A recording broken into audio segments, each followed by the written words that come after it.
મારું નામ છે પંકજભાઈ પરમાર.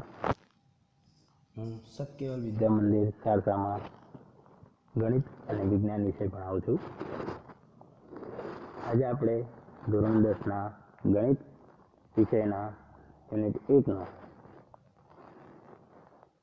અભ્યાસ કરશું. આગળ અવિભાજ્ય અવયવીકરણ આધારિત ગુસા અને લસા.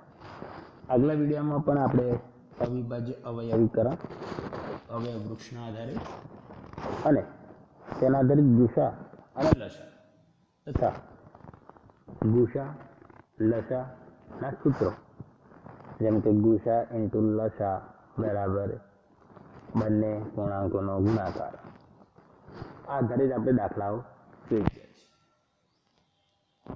અને આજે પણ તેના આધારિત અને સાથે સાથે ગુસા અને કેટલીક પ્રાકૃતિક સંખ્યાઓ આધારિત પણ આપણે દાખલા કવર કરશું.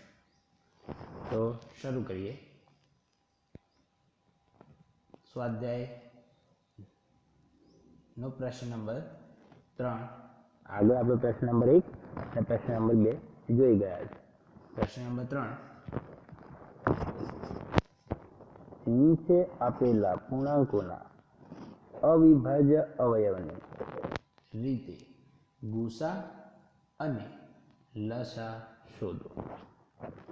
અહીંયા આપણે ખાલી શું કહે છે, પૂર્ણાંકોના અવિભાજ્ય અવયવની રીતે, અવિભાજ્ય અવયવ જે આપણે અવયવ વૃક્ષ વિશે ભણ્યા છે તેના આધારે જ ગુસા અને લસા શોધવાના છે. આ તો આપણે નાના ધોરણમાંથી જ ભણતા આવીએ છીએ કે ગુસા અને લસા અવિભાજ્ય અવયવના આધારે કેવી રીતે શોધવા. તો અહીંયા આપણને પહેલો પ્રશ્ન લઈએ. એમાં આપણને પહેલા 3 આપી દીધા છે સંખ્યાઓ, એક 12, બીજી 15 અને ત્રીજી 21. આગળ આપણે બે સંખ્યાઓના ગુસા અને લસા શોધ્યા. આ 3 સંખ્યાઓ છે 12, 15 અને 21. આપણે 3 સંખ્યાઓ વિશે ગુસા અને લસા કેવી રીતે શોધવા તેની અહીંયા આપણે ચર્ચા કરશું. તો અવયવ વૃક્ષની રીતે, તો 12ના અવયવ પાડવાના કેવા? અવિભાજ્ય. તો 12ના અવિભાજ્ય હોય તો પહેલા 12 કઈ સંખ્યા વડે ભગાશે? તો પહેલા 2 ભાગ કરી દઈએ. તો 12 એ 2 વડે ભગાશે. હા, તો 12 2 વડે ભાગે કેટલા આવે? તો 6. એ જ રીતે 6 પણ અવિભાજ્ય સંખ્યા છે તો એને પણ અવિભાજ્ય કરવું પડે, તો એને પાછા 2 ભાગ પાડીએ. શું 6 2 વડે ભગાશે? હા, 2 વડે ભગાશે. તો આ ખાનામાં 2 ને 6 વડે ભાગે કેટલા આવશે? 3. તો આ ખાનામાં મૂકી દઈએ. એ જ રીતે 15 ને આપણે કેટલા વડે ભાગી શકીએ? તો 15 ને આપણે 5 અથવા તો 3, પણ જે સૌથી નાની હોય એ હંમેશા ડાબી બાજુ જ રાખવી, બરાબર છે. એટલે 3 વડે ભાગીએ એટલે કેટલા આવશે? 5. એ જ રીતે 21 તો એકી સંખ્યા છે એટલે 2 વડે ભાગવાનો સવાલ જ નથી. તો આપણે 3 વડે ચેક કરીએ. તો 3 વડે ભાગીશું તો આગળ જશે. તો 3 વડે 21ને ભાગી શકાય તો કેટલા આવશે? 7. એ બીજા ખાનામાં 7. પછી 7 છે એ અવિભાજ્ય સંખ્યા છે એટલે આગળ જવાની જરૂરિયાત નથી. અહીંયા સ્ટોપ થઈ જાય. જ્યારે છેલ્લી સંખ્યા જ્યારે આપણે અવિભાજ્ય મળે ત્યારે આગળ કોઈ કાર્ય કરવાની જરૂર નથી, બરાબર છે. હવે આ ત્રણેયના 12, 15, 21 આ ત્રણેયના આપણાને અવયવ મળી ગયા. કેવા? અવિભાજ્ય અવયવો મળી ગયા. 12ના કયા કયા મળ્યા? 2 ગુણ્યા 2 ગુણ્યા 3, 15ના 3 ગુણ્યા 5 અને 21ના 3 ગુણ્યા 7. હવે અહીંયા તેમની ઘાત સ્વરૂપે લખીએ તો 2ની 2 ઘાત ગુણ્યા 3ની 1 ઘાત, 3ની 1 ઘાત ગુણ્યા 5ની 1 ઘાત, 3ની 1 ઘાત ગુણ્યા 7ની 1 ઘાત. તો આમાંથી સામાન્ય હોય એવો ઘટક હોય ને એમાં નાનામાં નાની ઘાત, તો સામાન્ય ઘટક તો ખાલી 3 જ દેખાય છે અને દરેકની ઘાત તો સમાન જ છે. તો એમનો ગુસા કેટલો થઈ જશે? 3. તો ગુસા 12, 15, 21નો કેટલો થશે? 3, બરાબર છે. એ જ રીતે લસામાં શું કરવાનું? તો કે મહત્તમ ઘાત હોય, જેની મહત્તમ ઘાત હોય એ મહત્તમ ઘાતનો ગુણાકાર. તો જો 2 સામાન્ય નથી પણ 2ની મહત્તમ ઘાત કેટલી છે? 2. તો આવી ગયા.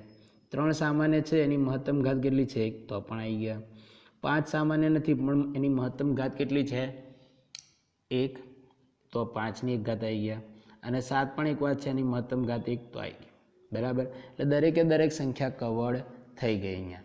બરાબર છે. તો 2ની 2 ઘાત ગુણ્યા 3 ગુણ્યા 5 ગુણ્યા 7, તો 2ની 2 ઘાત એટલે 4, 4 પંચા 20, 20 થયા. અને 20 તરી 60, 60 સત્તા 400, એટલે કે 6 સત્તા 42, એટલે 420. બરાબર છે. ઓકે, તો આ થઈ ગયો લસા. 12, 15, 21નો લસા કેટલો મળ્યો? 420. ઓકે, બસ એટલું જ યાદ રાખવાનું છે કે લસા હોય, જ્યારે લસા આવતો હોય ત્યારે હંમેશા એવું યાદ રાખવાનું કે બધી જ સંખ્યાઓ આવી જશે. અને બધી સંખ્યાઓ આવશે સાચી વાત, પણ એટલું પણ અહીંયા યાદ રાખવાનું કે અહીંયા જો 3 સામાન્ય હોય તો એક જ વાર આવે, એ કંઈ વારે ઘડે ના આવે. જેમ કે અહીંયા 3 એકવાર આવે છે, અહીંયા 3 એકવાર આવે છે, અહીંયા 3 એકવાર આવે છે, તો પછી 3 એક જ વાર આવવાનું સામાન્ય છે. પણ જો એ અલગ અલગ વખત દેખાતા હોય, જેમ કે અહીંયા 2 આવે છે પણ અહીંયા નથી કોઈ જગ્યાએ, તો એક વખત તો લખવા જ પડે. પછી અહીંયા 2 આવતા હોય ને અહીંયા 2 આવતા હોય તો એક જ વાર લખાય, કે વારે ઘડીએ લખાય નહીં. બરાબર, એની મહત્તમ ઘાત જ લખાય. બરાબર છે. તો આગળ જઈએ. પ્રશ્ન નંબર 3નો બીજો. હવે 17, 23 અને 29 આ ત્રણેય સંખ્યાઓના આપણે શું શોધવા છે? ગુસા અને લસા. કેવી રીતે? તો અવિભાજ્ય અવયવીકરણની રીતે. તો અહીંયા જો 17, 23 અને 29 આ ત્રણેય સંખ્યાઓ અવિભાજ્ય છે. આપણને કેવી રીતે ખબર પડી? તો આપણે આગળ જ્યારે આ વિડીયો ભણતા હતા ત્યારે આગળના વિડીયોમાં જોઈ ગયા છે કે વિભાજ્ય અને અવિભાજ્ય સંખ્યાઓ. અવિભાજ્ય સંખ્યાનું આપણે લિસ્ટ પણ લખ્યું હતું કે 2, 3, 5, 7, 11, 13, 17, 19, 23, 29 આ બધી સંખ્યાઓ આપણે જોઈ હતી. બરાબર છે. તો અહીંયા જો 17, 23, 29 આ સંખ્યાઓ કેવી છે? અવિભાજ્ય. તો સ્વાભાવિક વાત છે કે આમના અવયવ કેવા છે? અહીંયા તમે જોઈ શકો છો એવા જ હશે. બરાબર છે. આ ત્રણેય તો જોઈએ. આપેલ દરેક સંખ્યા અવિભાજ્ય સંખ્યા હોવાથી 17ના અવયવ તો 17 ગુણ્યા 1, 23ના અવયવ 23 ગુણ્યા 1, 29ના અવયવ 29 ગુણ્યા 1. બરાબર છે. આ તો સીધી સિમ્પલ વાત છે, કેમ કે આના સિવાય આના બીજા કોઈ અવયવ પડતા નથી. તો હવે જો ગુસા માટે શું કહી શકીએ? તો દરેકમાં સામાન્ય અવયવ કયો દેખાય છે? ફક્ત ને ફક્ત એક જ. તો એ શું થઈ જશે? એમનો ગુસા, એટલે કે ગુરુત્તમ સામાન્ય અવયવ.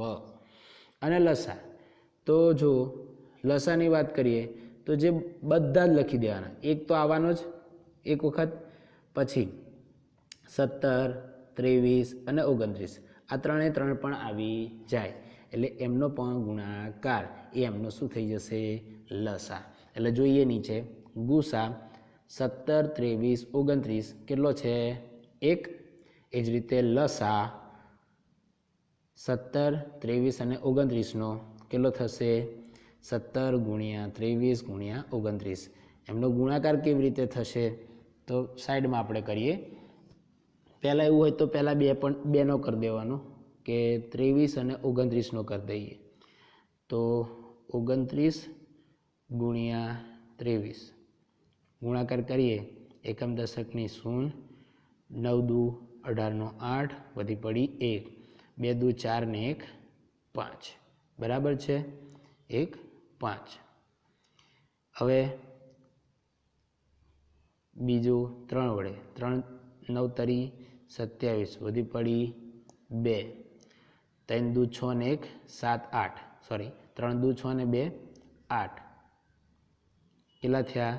7, 8 ને 8 16નો છગડો વધી પડી 1 5 ને 1 6 667 667 આવ્યો જવાબ અને આ 17 વડે ગુણવાનું બાકી તો 17 વડે ગુણીએ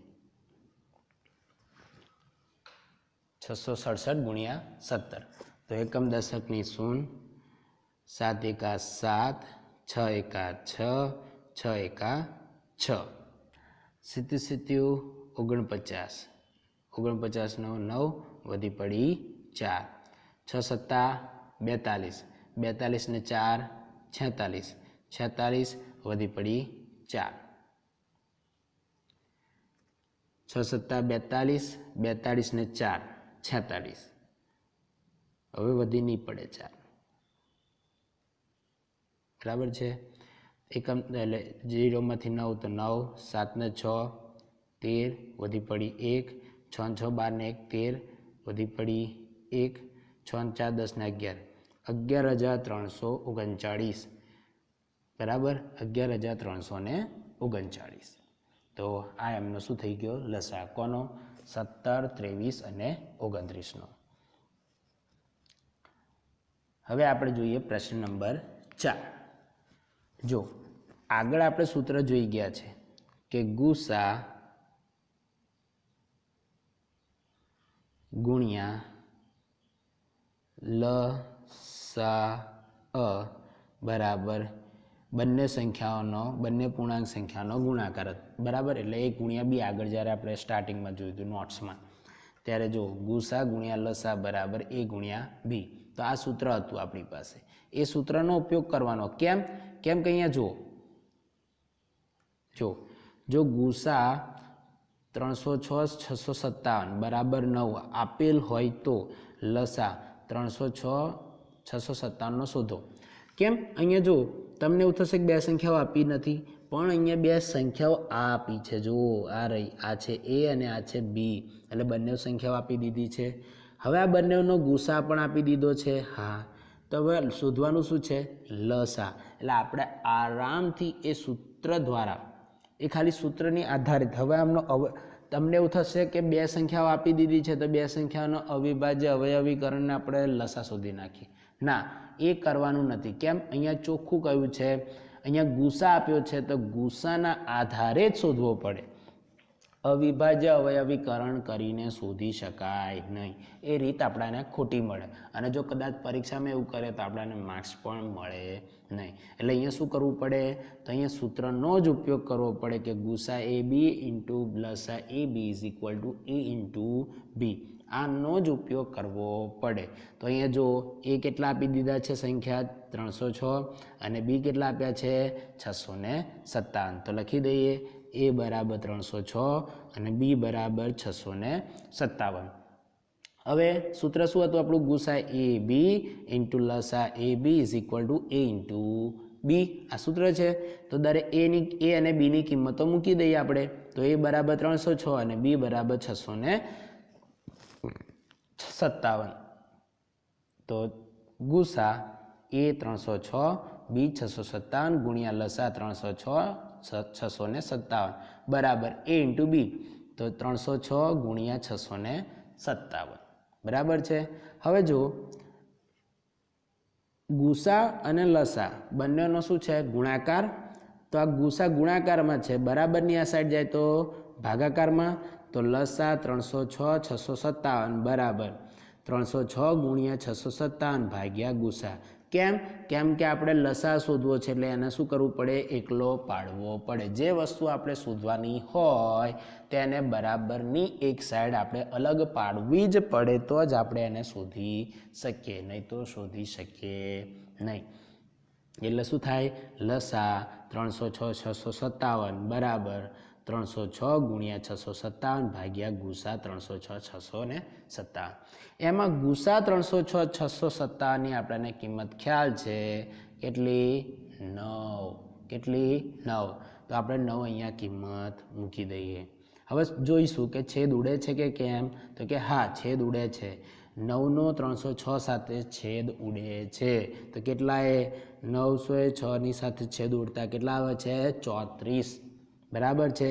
એટલે આ સંખ્યા શું થઈ જશે 34 ગુણ્યા 657 34 ગુણ્યા 657 તો હવે આપણે ગુણાકાર કરીએ કેટલો થાય છે 657 ગુણ્યા 34 તો એકમ દશકની 0 3 સત્તા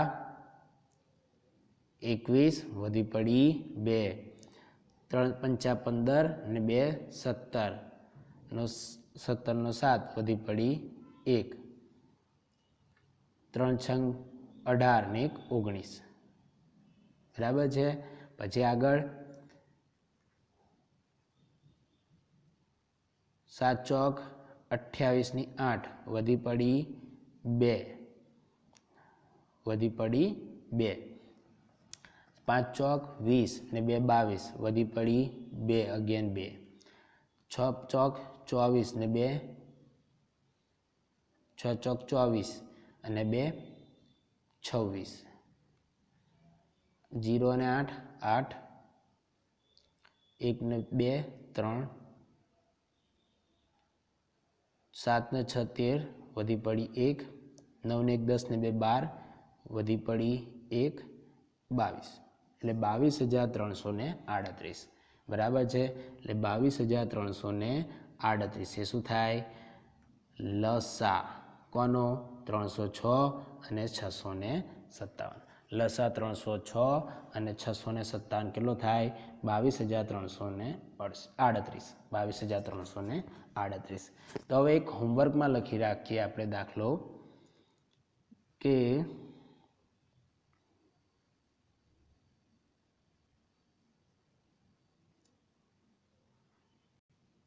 લખીએ હોમવર્કમાં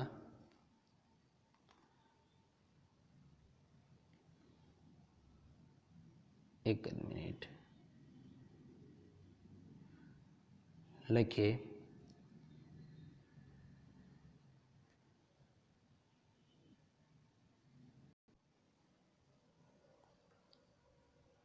होमवर्क में लखी देजो कि होमवर्क में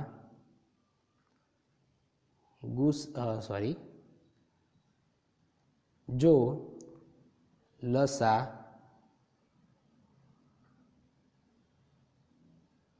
12 અને 15 નો લસા 60 હોય તો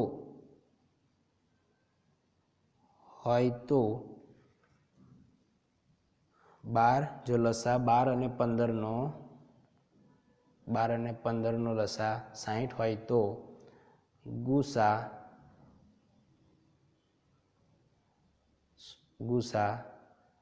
12 અને 15 નો शोधो बराबर है।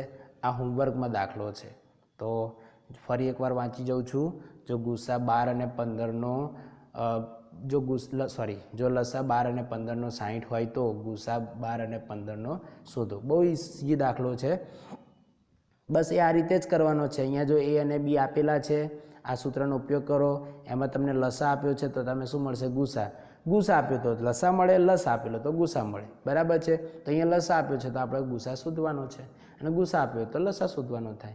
आ दाखलामां आपणे गुस्सा आप्यो छे तो लसा शोध्यो हवे तमने लसा आप्यो छे तो तमे गुस्सा शोधशो बराबर है। फरी एकवार बोली जाऊँ छुं रकम जो लसा जो गुस्सा 1 मिनिट हाँ जो लसा 12 અને 15 નો 60 હોય तो गुस्सा 12 અને 15 નો शोधो बराबर है।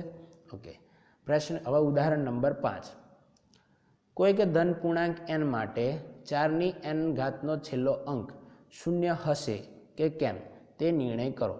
हवे एवुं निर्णय करवानो छे के आ हशे के केम बराबर है। तो जोईए आपणे हवे 4 नो कोई बी वर्ग लो तमे तो 4 ની 1 घात 4 ની 1 घात तो 4 मळशे 4 ની 2 घात तो तमने खबर है 4 ની 2 घात एटले 16 4 ની 3 घात तो 48 बराबर है। पछी 4 ની 4 घात तो 4 हवे एनो एकमनो अंक कयो थशे तो 4 8 32 2 बराबर है। 4 ની 5 घात तो 4 2 8 पाछा 8 बराबर है। एकमनो अंक 8 थशे। 4 ની 6 घात तो शुं थशे एकमनो अंक तो 8 चौक 32 2 બરાબર છે। તો આ રીતે 8 2 8 2 ને 4 બસ આવી જ સંખ્યાઓ આવશે, એમાં ક્યાંય તમને શૂન્ય દેખાતો નથી। એટલે સ્વાભાવિક વાત છે કે આ વસ્તુ તો થશે જ નહીં, સાબિત થશે નહીં। તો આપણે એને ગણિતની રીતે સાબિત કરીએ। જો કોઈ પણ પૂર્ણાંક n માટે સંખ્યા 4ની n નો છેલ્લો અંક શૂન્ય હોય, હવે 4ની n નો ઘાતનો કોઈ પણ અંક શૂન્ય હોય, મતલબ શું થાય કે તે 5 વડે અને 2 વડે વિભાજ્ય થાય। હવે 4 છે તો 2 વડે વિભાજ્ય તો થવાની જ। તો હવે બાકી કયું રહ્યું? 5 વડે। તો હોય તો તે 5 વડે વિભાજ્ય હોય। અને જો એ 4ની n ઘાત એ 5 વડે વિભાજ્ય થાય તો મતલબ 5 એનો શું થશે? અવિભાજ્ય અવયવ। તો આથી 4ની n ઘાત એ અવિભાજ્ય અવયવ 5 હોવો જોઈએ। પણ આ શક્ય જ નથી। કેમ કે આપણે હમણાં જ જોયું કે આમાં ક્યાંય 5ની ચાવી શું કહે છે કે જ્યારે એકમનો અંક 0 અને 5 આવતા હોય તો જ 5 વડે વિભાજ્ય થાય। હવે આપણે અહીંયા જોયું આખા 6 સુધીના એમના ઘાતોના જોયા આપણે, તો એમને એકમનો અંક ક્યાંય 0 અને 5 તો દેખાતા નથી। તો સ્વાભાવિક વાત છે કે ક્યારેય પણ 5 વડે તો ભગાવાનો છે જ નહીં। એટલે આ શક્ય નથી, કારણ કે 4ની n ઘાત બરાબર આને લખવું હોય તો આ રીતે લખી શકીએ આપણે, એની nની m ઘાત, આ રીતે સૂત્ર હતું તો એની nm ઘાત, હે, તો એનો જ ઉપયોગ અહીં કરવાનો છે કે 4ની n ઘાત, હવે 4 એટલે આ 2નો વર્ગ થયો, 4 એટલે 2નો વર્ગ, અને એની n ઘાત એટલે શું થયો? 2ની 2n ઘાત, બરાબર છે। આથી 4ની n ઘાતના અવયવીકરણમાં એક જ અવિભાજ્ય પૂર્ણાંક 2 જ મળે છે ખાલી, બીજો કોઈ દેખાતો જ નથી, બરાબર છે। જ્યારે આપણે તો શું સાબિત કરવું છે કે 5 એનો અવિભાજ્ય આવે છે, જ્યારે અહીંયા 5 મળતો નથી। અને આને ગમે તે રીતે ગુણાકારમાં લખી દઈએ, આ રીતે લખી શકીએ આપણે કે 2 ગુણ્યા 2 ગુણ્યા 2 ગુણ્યા 2 ગુણ્યા 2 ગુણ્યા 2 ગુણ્યા, હવે તમે એને આગળથી લખો પાછળથી લખો કોઈ ફરક પડે નહીં। એટલે અહીં શું કહે છે, જો આપણો અંકગણિતનો મૂળભૂત પ્રમેય પણ શું કહેતો હતો કે કોઈ પણ વિભાજ્ય સંખ્યાને તેના અવિભાજ્ય અવયવીકરણના આધારે ક્રમને અવગણીને લખતા તે અનન્ય રીતે જ લખી શકાય છે। તો અહીંયા જોઈએ, આથી અંકગણિતના મૂળભૂત પ્રમેયની શરત અનુસાર નક્કી થાય છે કે 4ની n ઘાતના અવયવીકરણમાં 2 સિવાય બીજી કોઈ પણ અવિભાજ્ય સંખ્યા નથી। માટે કોઈ પ્રાકૃતિક સંખ્યા n એવી ના જ મળે, ક્યારેય ના મળે કે જેના 4 માટે 4ની n ઘાતનો અંતિમ અંક 0 થાય। કેમ કે આમાં 5 આવતા જ નહીં, 2 આવે છે પણ 5 આવતા નથી, ને એવું એટલે બનતું નથી કે એનો અંતિમ અંક 0 થાય, બરાબર છે। આવો નવો એક પ્રશ્ન નંબર 5 છે સ્વાધ્યાય 1.2 નો, કે કોઈ પ્રાકૃતિક સંખ્યા n માટે 6ની n ઘાતનો અંતિમ અંક 0 થાય છે કે કેમ તે ચકાસો। તો ચકાસીએ। હવે જોઈએ આપણે કે 6ની કોઈ પણ તમે વર્ગ, ઘન, એની 4 ઘાત, 5 ઘાત, 6 ઘાત ગમે તે લઈ લો, હંમેશા તમને 6 આવે એટલે એનો અંતિમ અંક એટલે કે એકમનો અંક હંમેશા 6 જ મળે, બરાબર છે। તો આપણે 2 થી 3 સુધીના ચેક કરીએ તો 6ની 1 ઘાત તો પણ 6, 6ની 2 ઘાત 36, એકમનો અંક 6 આવ્યો, 6ની 3 ઘાત 256, એકમનો અંક 6 આવ્યો, 6ની 4 ઘાત તો જો એમાં પણ 6 આવશે, 6ની એકમનો અંક, 6ની 5 ઘાત તો પણ એકમનો અંક 6 આવશે। તો અહીંયા 6 જ મળશે, સીધી વાત છે, એટલી તો આપણને ખ્યાલ આવી ગયો।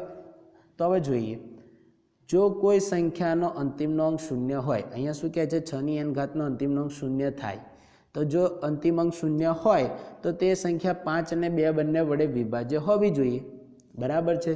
તેથી તે સંખ્યાના અવિભાજ્ય અવયવીકરણમાં 5 અને 2 બંનેનો સમાવેશ થાય। હા, સાચી વાત છે કે જો એનો અંતિમ એકમનો અંક 0, અંતિમ એકમનો અંક અથવા તો અંતિમ અંક 0 હોય તો તે સંખ્યા 5 અને 2 વડે ભાગાવી જોઈએ, અને 5 અને 2 વડે ભાગાય એનો મતલબ કે તેમના અવિભાજ્ય અવયવમાં 5 અને 2નો સમાવેશ થાય છે। બસ એ જ વાત અહીંયા લખી છે। હવે ચેક કરીએ તો 6ની n ઘાત આપણે એને લખી શકીએ 6 એટલે 2 ગુણ્યા 3, એના કૌંસની બહાર ઉપર લખો તો n ઘાત। હવે આપણું સૂત્ર છે a × b આખાની n ઘાત, તો દરેકને અલગ અલગ આપી દેવાય, એની n ઘાત ગુણ્યા બીની n ઘાત, બરાબર છે। તો બસ એવું જ કહી રહ્યું છે અહીંયા 2 ની n ઘાત ગુણ્યા 3 ની n ઘાત, જ્યાં n શું છે? કોઈક પ્રાકૃતિક સંખ્યા છે. આપણે જાણતા નથી, ખાલી સંખ્યાઓ જાણીએ છીએ પણ કઈ સંખ્યા છે તે જાણતા નથી. એટલે જ્યાં n શું છે? કોઈક પ્રાકૃતિક સંખ્યા છે. આમ 6 ની n ઘાતને 2 અને 3 એમ ફક્ત 2 જ અવિભાજ્ય અવયવ મળે છે. જ્યારે આપણે તો શું કીધું હતું? 5 અને 2 છે, અને અહીં મળ્યા કેટલા? 2 અને 3. તો આ અહીંયા તમને 5 એક આ 2 તો મળે છે પણ 5 મળતા નથી. એટલે અહીંયા આ વસ્તુ સાબિત જ થતી નથી. કેમ કે 6 ની n ઘાતના ખાલી 2 અને 2 જ આપણને અવયવ મળ્યા. કયા કયા? 2 અને 3. બીજા કોઈ અવિભાજ્ય અવયવ મળ્યા નહીં. અને જ્યારે આપણે તો જોઈતા હતા કયા? 5 અને 2. જ્યારે અહીં તો મળ્યા 2 અને 3. બરાબર છે? એટલે આ વસ્તુ અહીંયા થતી નથી. એટલે લખીએ, આમ 6 ની n ઘાતના અવિભાજ્ય અવયવીકરણમાં 5નો સમાવેશ થતો ન હોવાથી કોઈક પ્રાકૃતિક સંખ્યા n માટે 6 ની n ઘાતનો અંતિમ અંક 0 ન જ થાય. ક્યારે થાય નહીં? કેમ કે તેના અવિભાજ્ય અવયવમાં 5નો સમાવેશ થતો નથી. એટલે એનો અંતિમ અંક 0 ક્યારેય થાય નહીં. બરાબર છે? તો હવે પછી આપણે નેક્સ્ટ વિડીયોમાં આગળ જોઈશું.